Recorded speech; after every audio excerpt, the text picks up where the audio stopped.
जय हिंद साथियों, मैं आदेश आपका आपके अपने राही आदि क्लासेस परिवार में स्वागत करता हूं। तो हमारी क्लासेस आज से सीटेट के लिए शुरू हो रही हैं। सीटेट बहुत बड़ा एग्ज़ाम नहीं है, बस टीचिंग के लिए होता है, जो हमें पासिंग मार्क लाना होता है। SC ST और OBC के लिए 82 नंबर और जनरल के लिए 90 नंबर। लेकिन अगर देखा जाए तो हम सभी अदर राज्य में जब डालते हैं तो 90 नंबर होना अनिवार्य होता है। तो जो भी विद्यार्थी सीटेट का फॉर्म फिलअप किया हो या सीटेट पेपर देना हो उसे, वो 82 कभी नहीं सोचेगा, हमेशा 90 प्लस लाना है उसे, वो किसी भी कैटेगरी का बच्चा हो। क्योंकि जैसे हम अदर राज्य में देने जाएंगे तो वहाँ 90 के नीचे आएगा तो कोई मतलब नहीं है। और जो मतलब कि जो अपने अपने स्टेट के फॉर्म होते हैं, जैसे यूपी टेट या बिहार टेट, उसका अलग मान होता है। वहाँ तो अगर आप SC ST या OBC होते हैं तो 82 पर भी पास हो जाएंगे। लेकिन अगर हम सीटेट पास कर लेते हैं तो 90 प्लस होने चाहिए और हम कहीं भी फॉर्म अप्लाई कर सकते हैं। इसलिए कोई भी बच्चा 90 के नीचे तो कभी नंबर सोचेगा ही नहीं सीटेट में। तो हम अपनी क्लास को शुरू करते हैं। अब सबसे पहले हम सभी हिंदी सब्जेक्ट पढ़ेंगे, फिर धीरे धीरे एक दो सब्जेक्ट और हम देखेंगे जो मुझसे हो पाएगा। तो सबसे पहले हिंदी में हम कौन सा चैप्टर पढ़ेंगे? समास पढ़ेंगे। सीटेट में क्या होता है, 15 नंबर का शिक्षण शास्त्र होता है और 15 नंबर का ग्रामर पोर्शन से होता है। तो ग्रामर पोर्शन में समास, संधि ये सब पूछा जाएगा, लेकिन डायरेक्ट नहीं पूछा जाता। वहां पर 2 गद्यांश देते हैं और गद्यांश के अंतर्गत ही कोई शब्द उठा लिया जाता है और वहीं से समास, संधि, विलोम शब्द या कुछ इसी प्रकार से पूछ लिया जाता है। तो आप सभी क्लास में बने रहिएगा। हम अपनी क्लास को शुरू करते हैं। बस आप सभी सहयोग दीजिएगा, अधिक से अधिक क्लास को लाइक शेयर करिएगा, लोग जुड़ते रहें, आप बाकी आपकी कोशिश है। तो क्या है, हम समास पढ़ेंगे। सबसे पहले हम देखेंगे समास किन 2 शब्दों से मिलकर बना होता है। समास सम धन आस, सम और आस 2 शब्दों से मिलकर बना होता है। जो सम का अर्थ होता है वह होता है क्या? संक्षिप्त होता है। क्या होता है? संक्षिप्त होता है। और आस का जो अर्थ होता है वह होता है कथन। क्या हुआ? कथन। तो इसकी परिभाषा क्या होगी? या समास का जो अर्थ होता है, पहले हम अर्थ देखेंगे फिर समास की परिभाषा को देखेंगे। तो समास का अर्थ क्या हो गया यहाँ से? संक्षिप्त कथन, यानी किसी भी शब्दों को, 2 शब्दों को या 2 से अधिक शब्दों को मिलाकर जब हम उस शब्द को एक बना देंगे, यानी उसी शब्द को संक्षिप्त कर देंगे। जब संक्षिप्त कर देंगे तो वह हमारा समास कहलाएगा। क्या कहलाएगा? वही हमारा समास कहलाएगा। यानी अगर 6-7 शब्दों का वाक्य है तो उसे हम एक में रख देंगे। जैसे तुलादान मान लीजिए। क्या? तुलादान। समझने के लिए आप सभी, तुलादान ये एक शब्द है, समास है इसमें, लेकिन इसको कैसे लिखेंगे?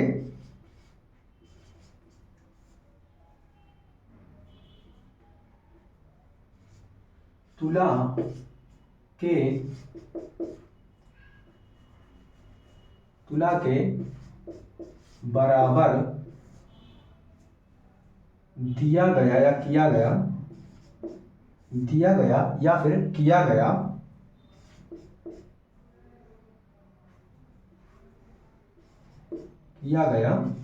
दान। यह इतना बड़ा सेंटेंस है, इतना बड़ा वाक्य है, लेकिन क्या है, इसको हम समास में संक्षिप्त रूप से कह दिए। क्या? तुलादान। अब तुलादान में समास कौन सा है यह हमें बताना होता है। तो ये तो हो गई हमारी समास का अर्थ या समास की संक्षिप्त रूप। अब हम इसकी परिभाषा को लिखेंगे।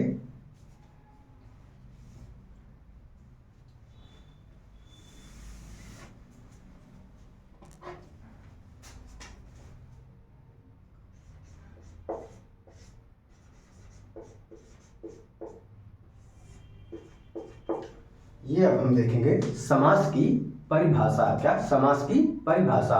तो परिभाषा क्या होती है?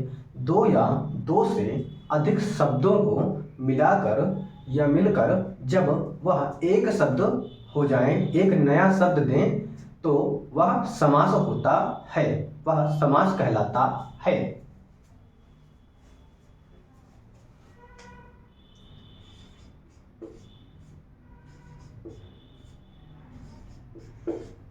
दो या दो से अधिक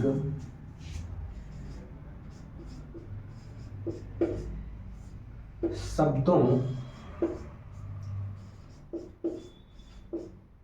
के योग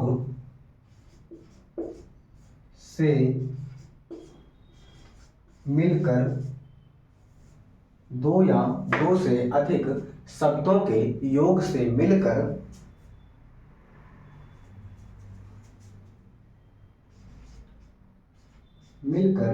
बना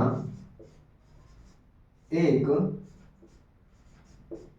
नया शब्द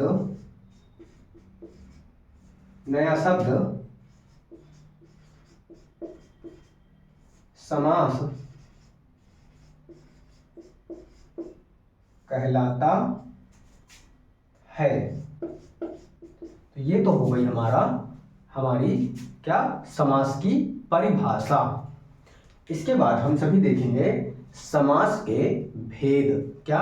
समास के भेद, यानी समास कितने प्रकार के होते हैं।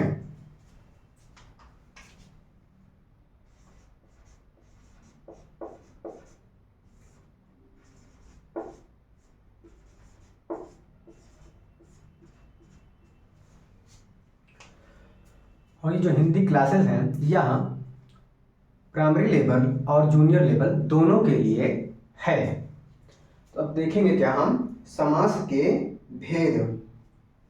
समास के मुख्यतः 4 भेद होते हैं। कितने? मुख्यतः 4 भेद होते हैं, लेकिन समास के 6 भेद भी कहे जाते हैं। आपसे पेपर में जब पूछेगा कि समास के कितने भेद होते हैं, तब हम सभी समास में 6 विकल्प जहाँ होगा, यानी समास के 6 भेद होते हैं, उस पर टिक करने वाले हैं। लेकिन जब ऐसे पूछे कि समास के मुख्यतः कितने भेद होते हैं, क्या? जब मुख्यतः लगा देगा तब हम वहाँ पे 4 पे टिक करेंगे। तो हम सभी लिख लेते हैं यहाँ पर समास के 6 भेद होते हैं।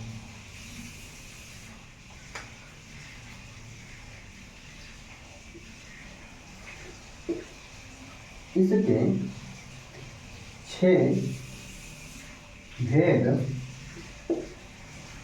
होते हैं। क्या? इसके 6 भेद होते हैं।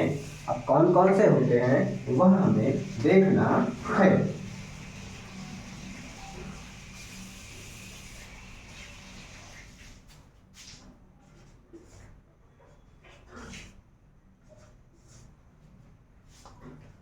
सबसे पहले अव्ययी भाव समास। क्या?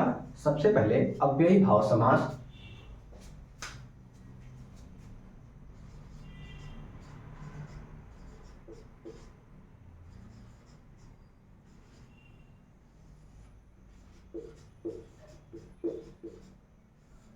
क्या? अव्ययी भाव समास। फिर उसके बाद दूसरा होता है तत्पुरुष समास।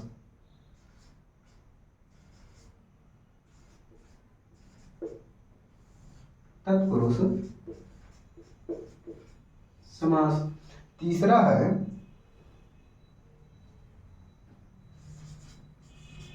कर्म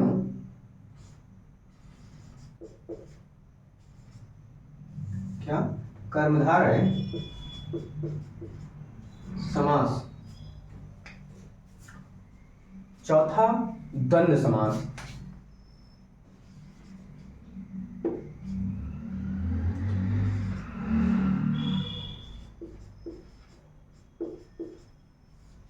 पांचवा द्विगु समास।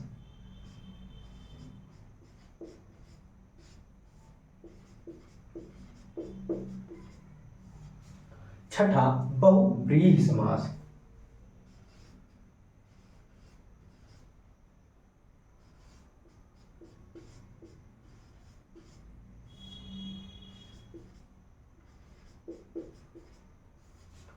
छठा बहुब्रीहि समास। तो ये हो गए हमारे समास के 6 भेद।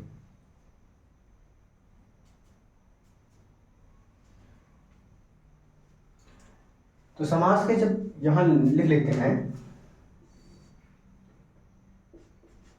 जब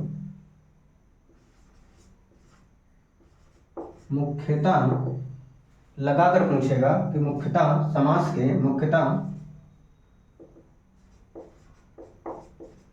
समास के कितने भेद होते हैं, कितने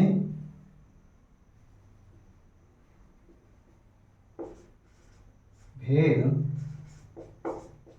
होते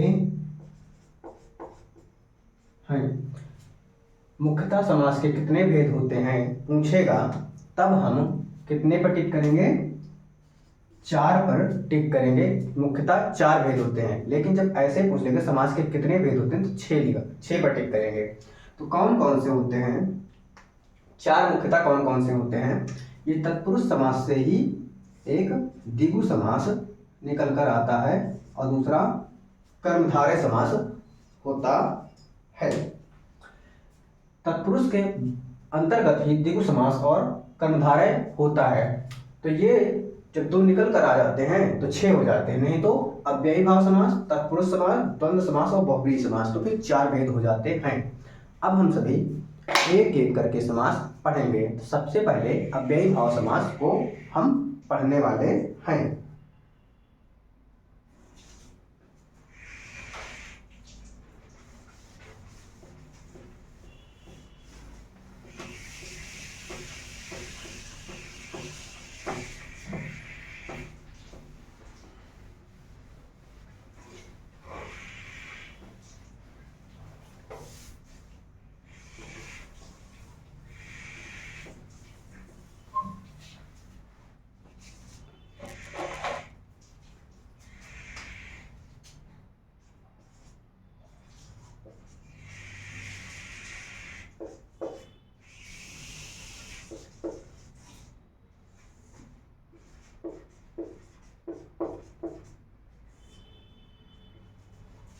अव्ययी भाव समास।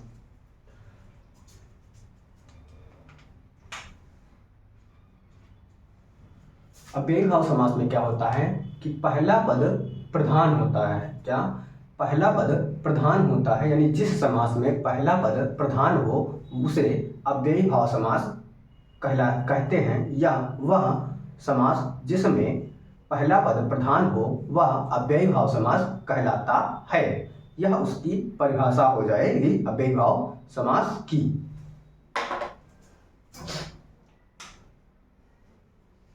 परिभाषा लिखते हैं, जिस समास का पहला पद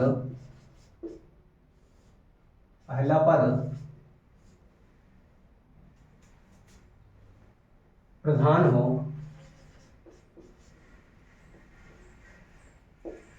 पहला पद प्रधान हो और साथ ही साथ अव्यय हो, प्रधान हो और साथ ही साथ अव्यय हो,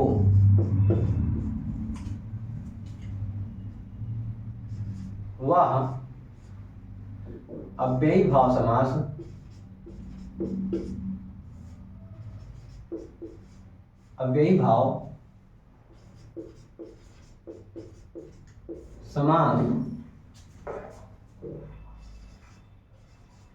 कहलाता है। ये तो हमारी समास की परिभाषा हो गई।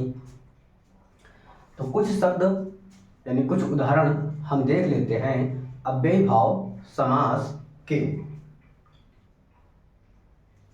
जैसे उदाहरण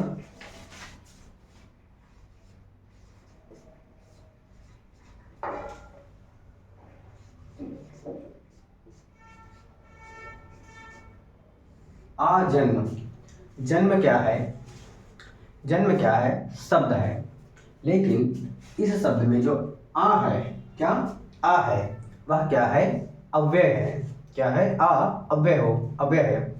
अव्यय वे शब्द होते हैं जिसे तोड़ा नहीं जा सकता है, तोड़ा नहीं जा सकता है, उसका अर्थ अपना अलग अर्थ होगा, लेकिन जिस शब्द में वो अव्यय शब्द जुड़ जाएगा उसका साथ ही साथ अर्थ भी बदल देता है। क्या? उसका अर्थ भी बदल देता है। जैसे जन्म और हो गया आजन्म, यानी जन्म मीन्स पैदा होना, आजन्म जीवन भर या जन्म भर कर देंगे। क्या कर देंगे?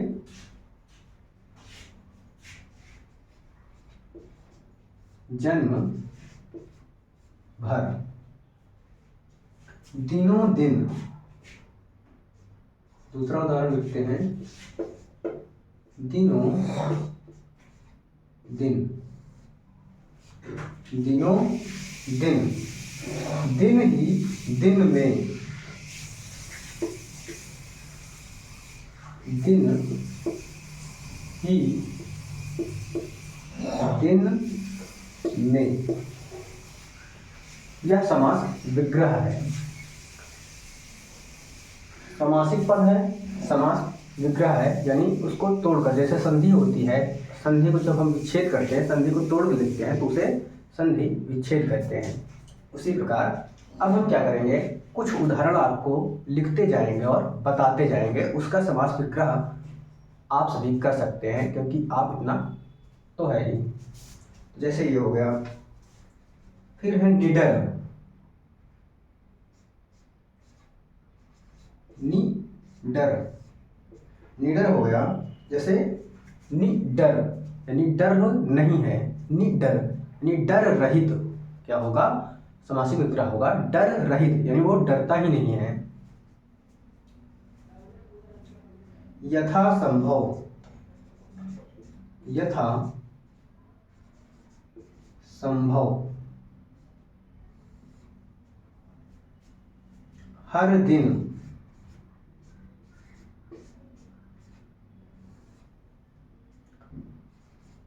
हर साल, हर समय,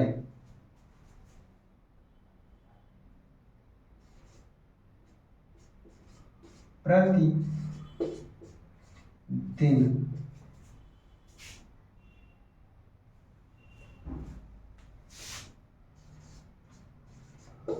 प्रत्येक।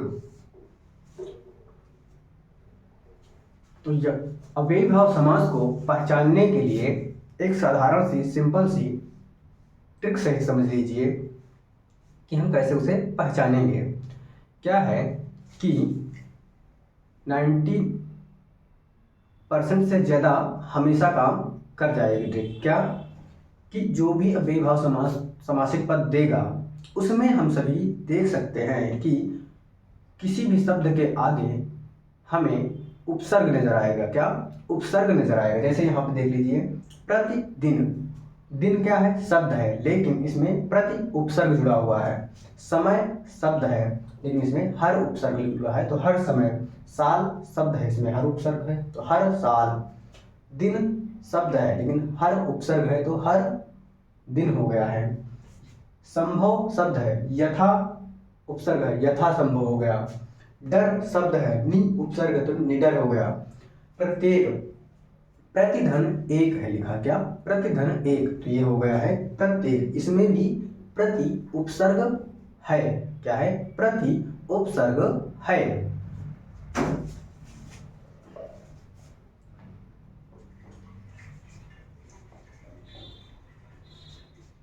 यथोचित, यथोचित यानी यथा धन उचित।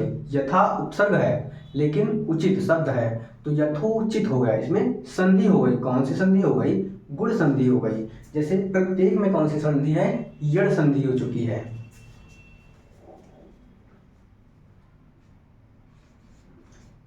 आमरण, मरण शब्द है, आ उपसर्ग जुड़ा हुआ है, तो आमरण हो गया है।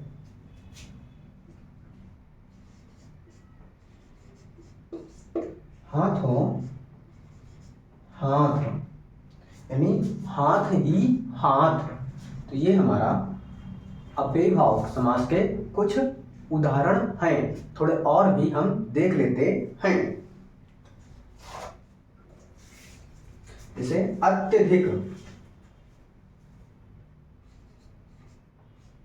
अत्यधिक, अतिधन अधिक, अतिधन अधिक, अति क्या हो जाएगा, उपसर्ग हो जाएगा, तो अत्यधिक हो गया।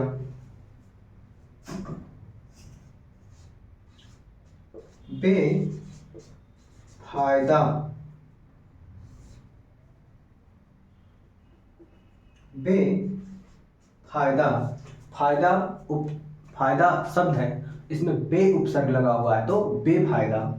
इस प्रकार से आप सभी अव्ययीभाव समास को बहुत ही आसानी से पहचान सकते हैं।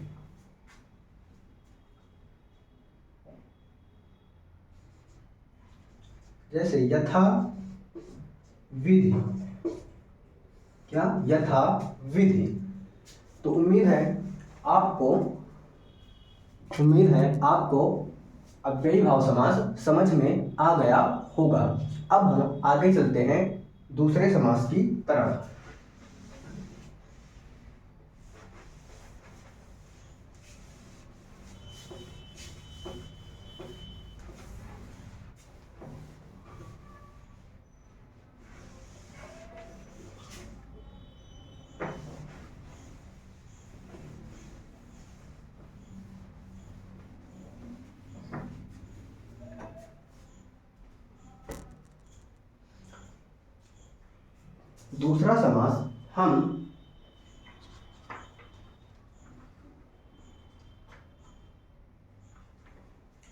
दूसरा समास हम सभी पढ़ने वाले हैं।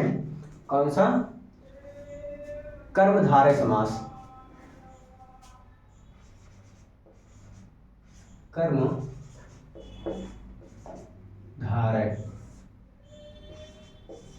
ये हमारा दूसरा समास होगा।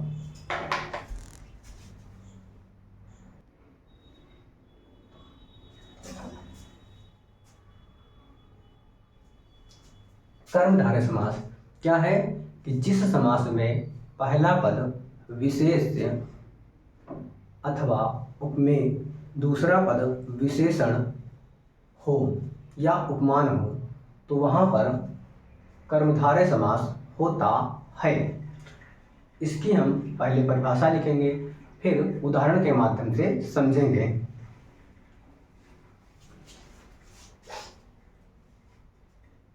जिस समास में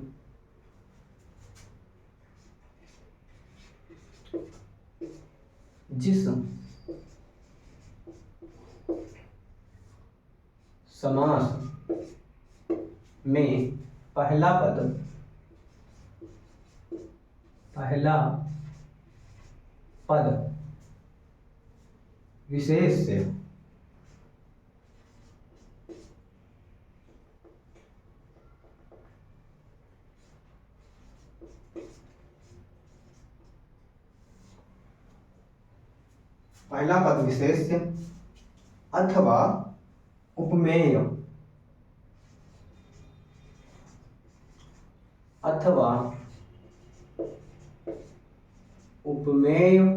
हो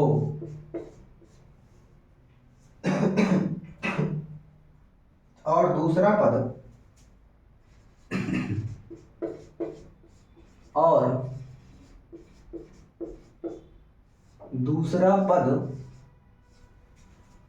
विशेषण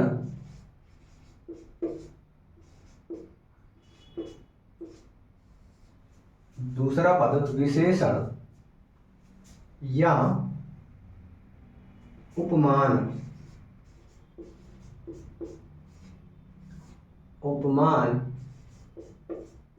हो, उसे कर्मधारय समास कहते हैं। उसे कर्मधारय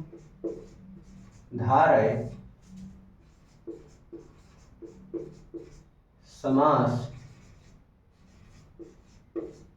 कहते हैं, उसे क्या कहेंगे? उसे कर्मधारय समास कहते हैं।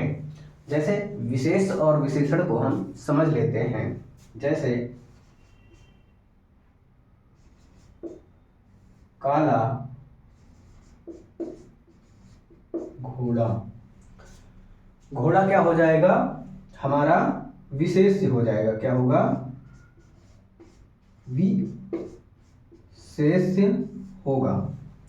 और जो विशेषण होगा वह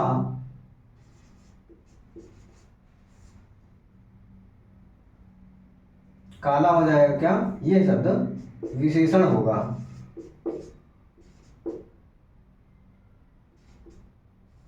ये शब्द विशेषण होगा। काला विशेषण होगा और घोड़ा विशेष होगा। इस प्रकार से काला घोड़ा, काली मिर्च, क्या? काली मिर्च, लाल मिर्च। अगर इस प्रकार से शब्द दे दे और पूछ ले लाल मिर्च में कौन सा समास है, काली मिर्च में कौन सा समास है, तो वह कर्मधारय समास होगा। और जो विशेषण है वह क्या होता है? कभी आगे आ सकता है, कभी पीछे भी आ सकता है। जैसे खीरा कड़वा है। अब खीरा की विशेषता क्या हो गई? विशेषण क्या हो गई? कि कड़वा है। तो विशेष और विशेषण आगे पीछे भी होते रहते हैं।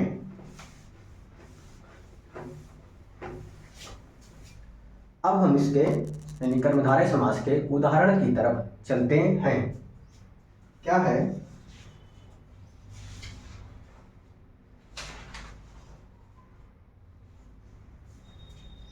स्त्री रत्न। उदाहरण स्त्री रत्न। अब क्या हो जाएगा? समास विग्रह इसका करेंगे तो स्त्री रूपी रत्न, स्त्री रूपी रत्न। तो यह स्त्री रत्न है क्या? कर्मधारय समास है। यहां पर क्या हुआ है? उपमेय और उपमान में तुलना की गई है। आगे देखते हैं। संसार सागर, संसार सागर, संसार रूपी सागर। क्या? संसार रूपी सागर।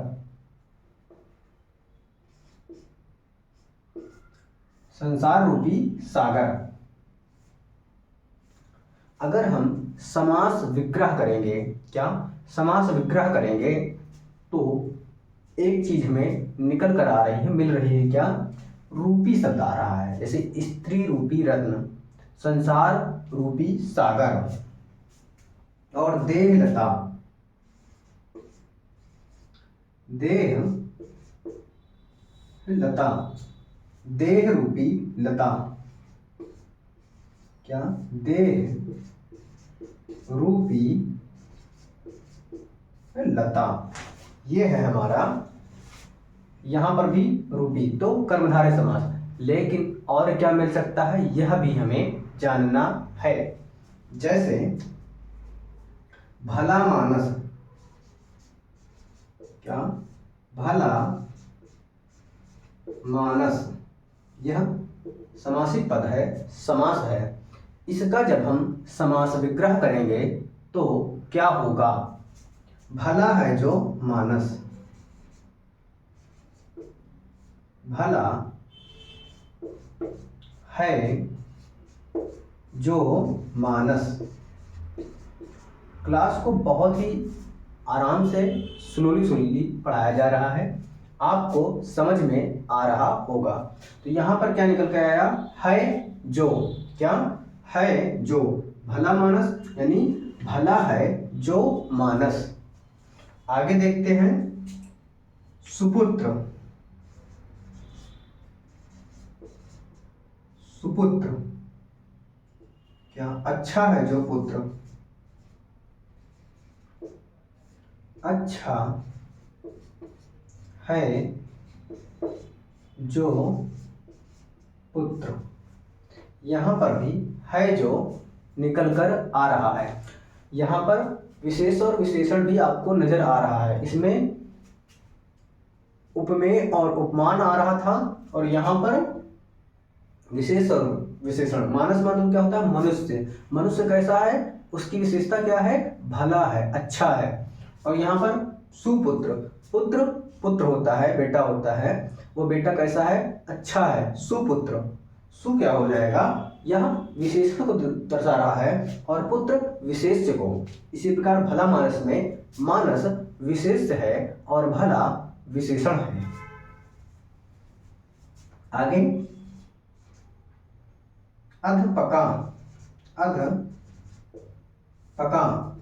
पूछा भी गया है, अधपका में कौन सा समास है? तो अधपका आधा है जो पका। क्या? आधा है जो पका। ये क्या है? आधा है जो पका, वह होता है अधपका। तो उम्मीद है आपको समझ में आया होगा।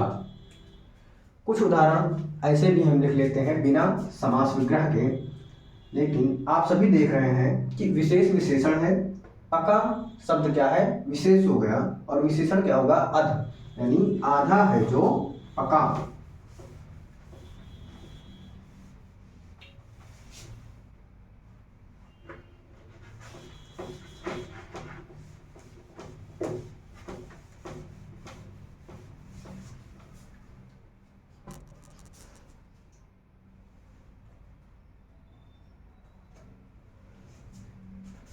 और लिखते हैं मुख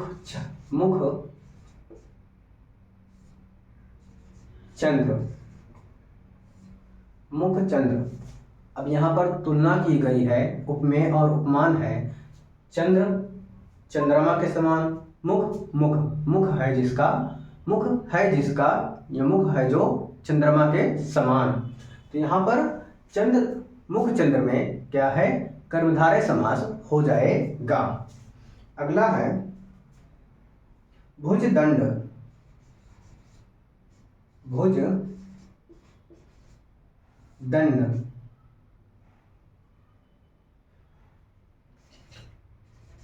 वचनामृत।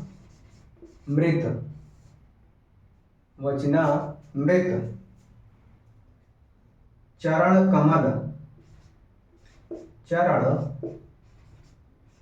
कमल। क्या? चरण कमल। चरण है कमल के समान। नरसिंह।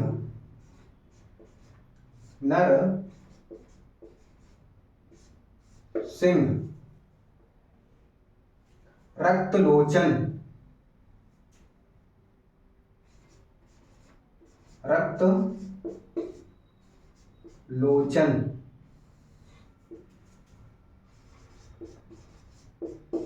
काली मिर्च। लाल मिर्च।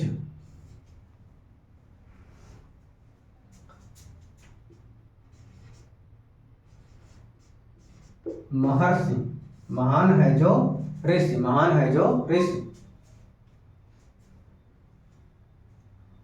महासागर।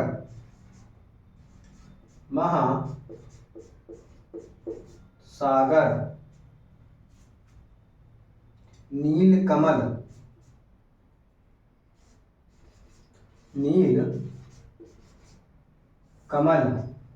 नीला है जो कमल।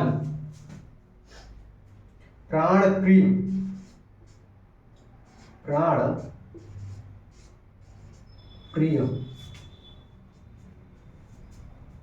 भ्रष्टाचार।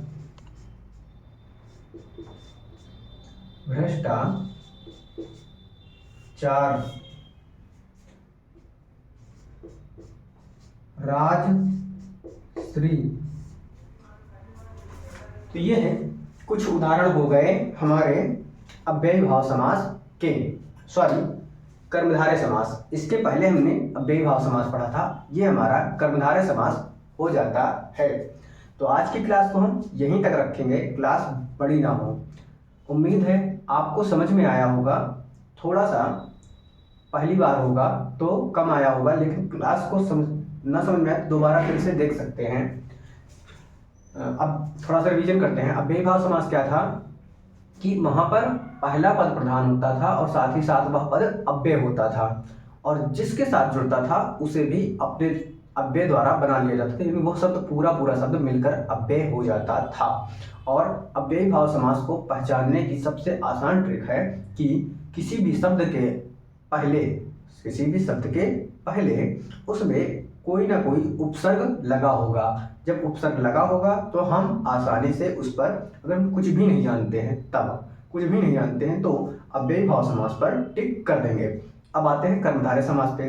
कर्मधारय समास क्या होता है कि यहाँ पर विशेष विशेषण होता है या उपमान और उपमेय होता है, जहाँ की दो चीजों में तुलना की जाए। जैसे मुख और चंद्रमा में तुलना की जाए कि मुख ही है, चंद्रमा के समान हो गया, चंद्रमा जैसा मुख है।